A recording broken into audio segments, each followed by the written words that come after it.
Баршаңызға сәлем, сіздермен бірге Нұргүл, менің каналыма қош келдіңіздер. Бүгін сіздермен өте оңай жасалатын табада тефтелиді бірге жасайтын боламыз. Ол үшін видеоны соңына дейін қарап, бірге жасап көрсеңіздер болады. Бұл тағамның ерекшелігі табада пісіретін боламыз. Жасалу жолы өте оңай. Ең әуелі таза ыдысымызға тартылған етімізді, майда етіп туралған пияз және қайнаған суға бұқтырылған күрішімізді саламыз да, татымына қарай тұз, бұрыш, дәмдеуіштер салып, бір келкі болғанша араластырып аламыз. Үстінен бір жұмыртқамызды қосып, бір келкі болғанша жақсылап араластырамыз. Дайын болған массамызды қолымыздың көмегімен дөңгелетіп, бөліктерге бөліп, тефтелидің формасын жасап дайындаймыз. Осы құраммен 8 дана тефтели дайын болды. Сіздер көбейтіп немесе азайтып жасасаңыздар болады.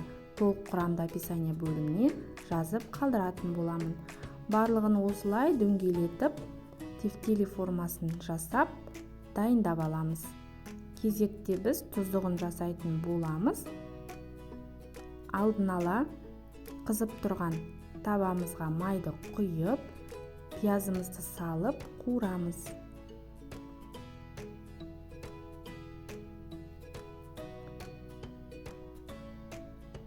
Үстінен үкіштен өткізілген сәбізді салып 2 минуттай қуырамыз. Достар, менің каналыма тіркелмеген болсаңыздар, тіркеліп, қоңырауша белгісін басып қоюды ұмытпаңыздар. Алдағы уақытта сіздермен түрлі пайдалы, қолжетімді, оңай дайындалатын рецепттермен бөлісетін боламын. Татымына қарай тұз, дәмдеуіш салып, араластырамыз. Сонан соң дайындап қойған тефтелилерімізді тура видеодағыдай табамызға жайғастырып шығамыз.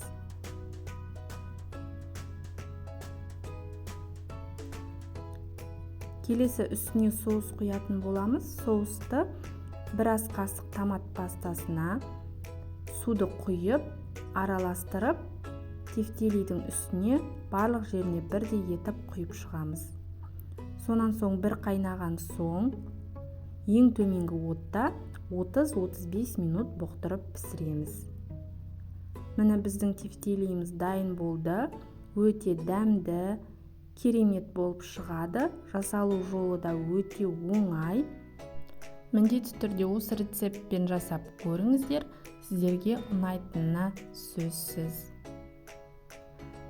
Достар, егер видео пайдалы болған болса, лайк басып, пікір қалдыруды да ұмытпаңыздар.